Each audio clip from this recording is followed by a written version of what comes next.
안녕하세요. 전대환입니다. 전대환의 항암일기 혈액암 투병기 46번째 영상입니다.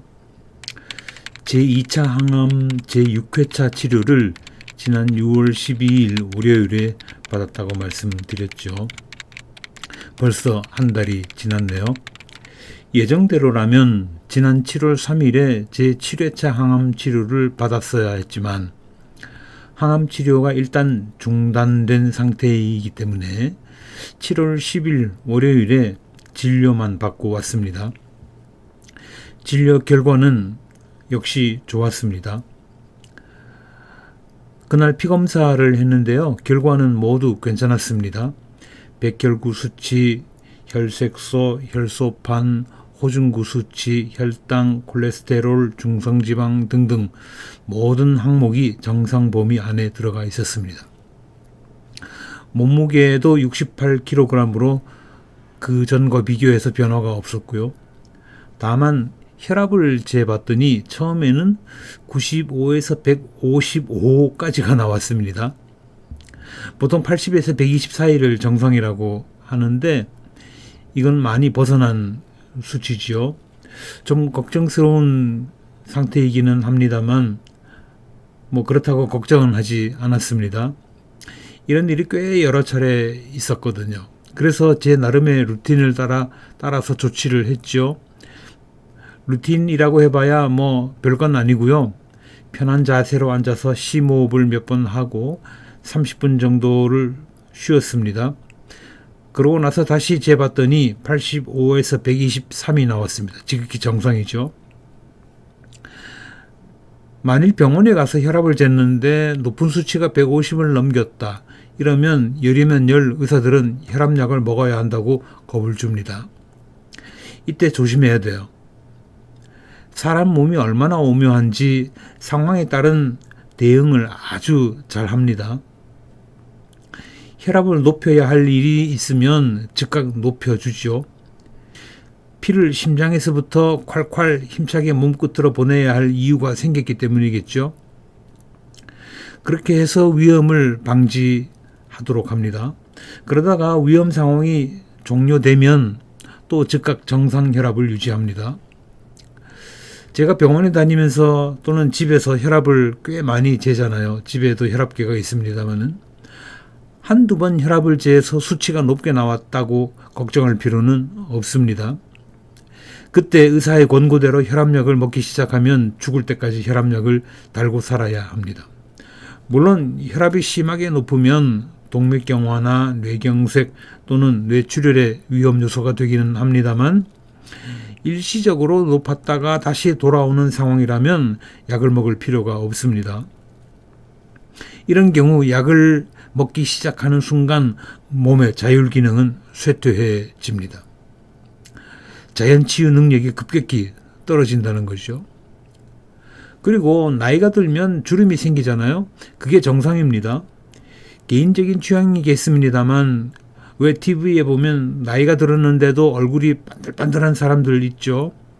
모르겠습니다. 제가 느끼는 바로는 그런 사람들에게서는 인간미가 느껴지지 않습니다. 마네킹 같아요. 이렇게 나이가 들면 주름이 생기는 게 정상인 것처럼 나이가 들면 혈압도 높아지는 게 정상입니다. 웬만하면 걱정하지 않으셔도 됩니다.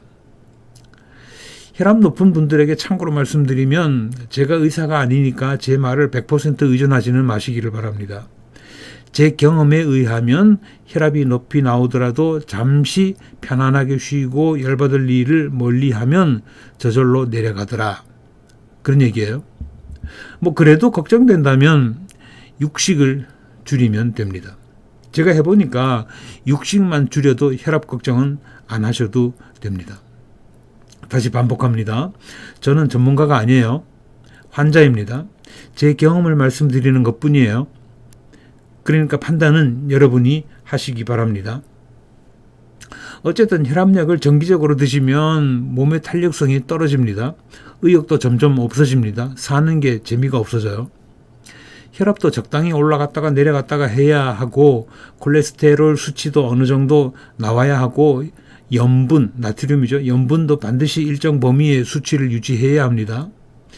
소금 뭐 줄여라 그러지만 소금 안 먹으면 안 돼요. 어느 정도는 유지해야 합니다.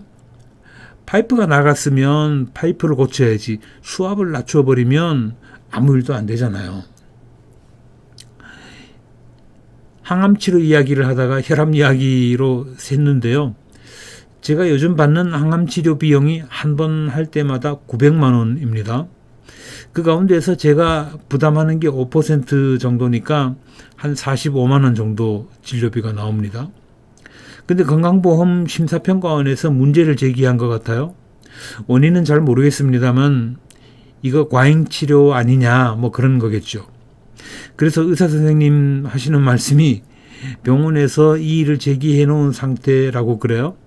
지금 그 결과를 기다리고 있는 중인데 이 제기가 받아들여지면 앞으로 몇 차례 지금 하던 것처럼 항암 치료를 더 받으면 되지만 만일 이 제기가 안 받아들여지면 지금까지 치료한 비용을 병원에서 물어내야 한답니다.